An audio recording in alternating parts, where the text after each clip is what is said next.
So here we have the Mercedes-Benz A180d on a 67 plate. I'm going to start off by showing you around the outside of the car, and then we'll hop in and run through some controls on the inside. But from the outside you can see it's a 5-door car with alloy wheels. Let's start off inside the boot and then work our way around the rest of it from there. As we approach the back of the car, you can see we have plenty of boot space along with that 60-40 split folding rear seat should you wish to increase this space even further. Okay, so we're just going to work our way back round to the front of the car and then we'll hop in and run through some controls on the inside. But now that we've done a full circle of it, you can see it's in excellent condition the whole way round. Just briefly before we climb in, I think it's well worth seeing the interior from this exterior point of view. There's plenty to run through on the dashboard, so let's hop in and we'll do that right now. Okay, now that we're inside the car, we're going to start with the dials. On the left-hand side, we have the speedometer and fuel gauge, and on the right-hand side, the rev counter and coolant temperature gauge. In the middle, you can see the digital readout for the speedometer, beneath which it will show you what gear this car is in. It's an automatic. We're in park at the moment. You can change that information in the center for various bits of trip computer, car and fuel economy information, and the total miles of this car, which as you can see are 23,245. The buttons I was using to do that are on the left hand side just here. We have stereo and phone controls on the right hand side.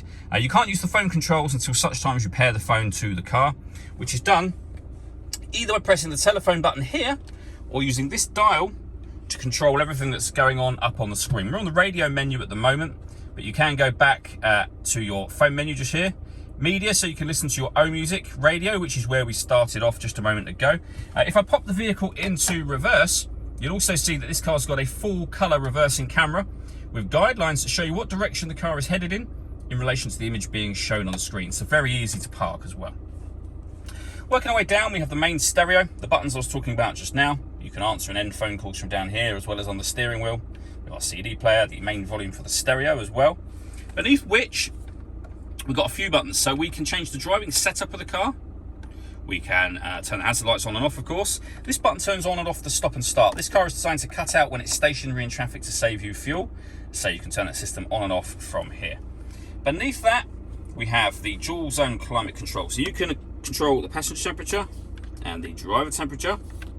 You can increase and decrease the fan speed from here.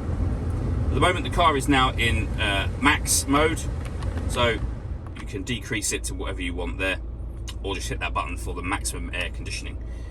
You can also, from down the bottom here, turn your air conditioning on, and it's on at the moment, or off again with the same button, or simply hit auto. The car will now maintain the temperatures you've asked for. It will take control of the fans to do that, which you can hear it doing. Any manual adjustment will override that. You can put it on your own mode here as well. The car will also take control of that under auto. This section will open up to reveal a 12-volt charging socket and some storage, as well as some more storage just here. The key, incidentally, is just here at the moment. You only need the key to be in the car to start it. You then just press the start and stop button from there.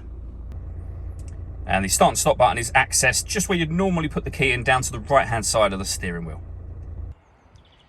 All that leaves me to say is thank you for taking the time to watch this video. If you'd like to come and see the car in person and have a test drive, please feel free to give us a call here at Surrey Specialist Cars. We'd love to hear from you soon.